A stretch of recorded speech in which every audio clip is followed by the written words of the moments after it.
चवीला अगदी खमंग लागणारे, खुसखुशीत होणारे आणि कमी वेळात कमी साहित्यात अगदी सोप्या पद्धतीने मी आज सांगणार आहे बटाट्याचे पापड। खूप कमी तुम्ही या पापडाला घरातही बनवू शकता। घरातही आपले हे पापड सुकतील आणि चवीला खूप छान लागतात। हे उपवासाचे पापड आज आपण बनवणार आहेत। त्यासाठी मी 2 किलो बटाटे घेतलेले आहेत।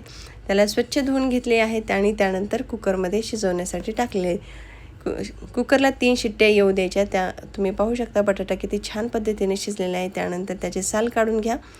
साल काढल्यानंतर खिसणीने मी छानसे असे खिसून घेतले। त्यामध्ये एकही गाठ राहू द्यायची नाही। त्यानंतर शाबूही छान पद्धतीने असं बारीक खमंग होईपर्यंत, खरपूस होईपर्यंत भाजून घेतले आहे। त्याला मी मिक्सरवरून काढलेलं आहे।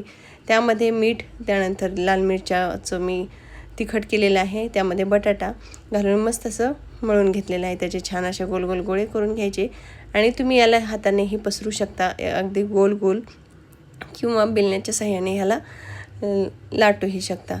छान पद्धतीने असे खालून वरून मेणकापड लावायचे। तुम्ही पाहू शकता किती छान हे गोलगरगरे पापड झालेले आहेत। याला सावलीमध्येही सुकवायचं आणि त्यानंतर उन्हातही 2 दिवस सुकू शकतं। मी आणि आईने मिळून हे पापड बनवलेले होते गावाकडे। अगदी छान झालेले आहेत, खमंग खुसखुशीत। तुम्ही पाहू शकता चवीला खूप छान लागतात। हे आपण पापड अगदी शेंगदाण्यासह खाल्ले तरी अगदी छान लागतात। कडकडीत तेल करून मी हे छान तळलेले आहेत। तुम्हाला हा वाळवणाचा पदार्थ कसा वाटला ते मला कमेंट करून नक्की सांगा। तुम्ही पाहू शकता किती छान कलरही आलेले आहेत लाल मिरच्या वाटून टाकल्यामुळे। चला भेटूया नेक्स्ट व्हिडिओमध्ये। तोपर्यंत बाय, धन्यवाद।